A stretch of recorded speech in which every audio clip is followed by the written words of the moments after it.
আর আমি আজকে থানা ভিজিটে একটা উদ্দেশ্য ছিল যে তাদের সাথে শুভেচ্ছা বিনিময় করা। আর আপনারা জানেন যে সবার ছুটি হলেও আইন শৃঙ্খলা বাহিনীর কিন্তু ছুটি হয় না।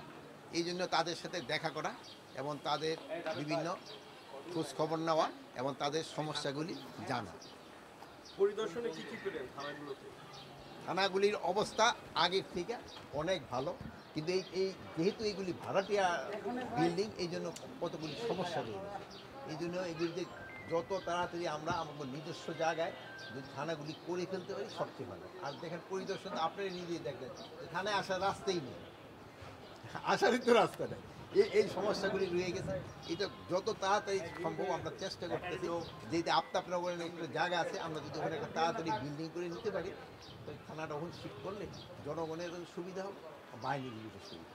উপদেষ্টা, নিউ ইয়র্ক টাইমসের একটি প্রতিবেদন মনে হয় আপনারও নজরে এসেছে। প্রশ্নটি জানতে চাচ্ছি যে যেহেতু একটা অ্যালার্মিং এবং সবাই মনে করছে ওগুলো মৌলবাদের উত্থান বাংলাদেশে হচ্ছে এবং কয়েকটি তার উদাহরণও দিয়েছে, তো এই প্রেক্ষাপটে আপনি একজন স্বরাষ্ট্র উপদেষ্টা হিসেবে তাদের এই জঙ্গিবাদের উত্থান দমনে এবং সার্বিক পরিস্থিতি বিষয়ে আপনার মন্তব্য জানতে চাচ্ছি। এখানে মানে কোন পোস্ট কি বলে এটা সম্বন্ধে আমি কোনো কমেন্ট করতে চাচ্ছি না, বাট এইখানে হলো কোনো ধরনের জঙ্গিবাদের কোনো উত্থান হচ্ছে না। আপনারা আমার থেকে আরও ভালো জানেন কোনো ধরনের, আমরা দায়িত্ব নেওয়ার পর কোনো ধরনের জঙ্গিবাদের কোনো কিছু দেখছেন? কোনো কিছু হয় না।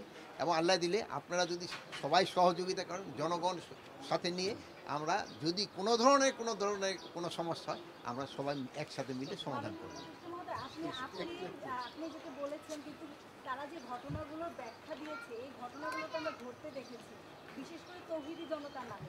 শোনেন, ব্যাখ্যা এখন হলো কি, আপনি 5ই অগাস্টের পরে কিছুদিন তো সরকারই ছিল না, এরপরে তো পরিস্থিতিটা তো আস্তে আস্তে উন্নতি হচ্ছে। আপনি প্রথমে ওই পুরানো ঘটনাগুলি নিয়ে আসতে তো হবে না, এগুলি আস্তে আস্তে উন্নতি হচ্ছে, আরও উন্নতি হবে। এখন ধরেন যে আমরা বলবো যে আইন শৃঙ্খলা পরিস্থিতি মোটামুটি স্যাটিসফ্যাক্টরি, বাট এটার আরও উন্নতির অনেক অবকাশ রয়ে গেছে। এটা আস্তে আস্তে আরও ভালো দিকে নিয়ে যেতে হবে।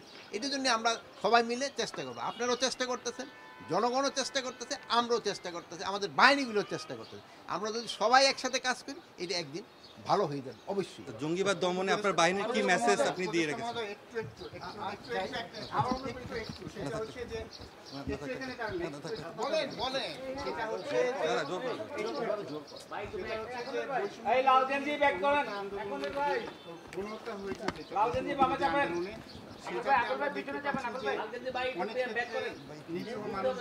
আসামের খাতায় নাম যুক্ত করা হচ্ছে, যেখানে এজাহারে তাদের নাম নেই, এরকম আসামি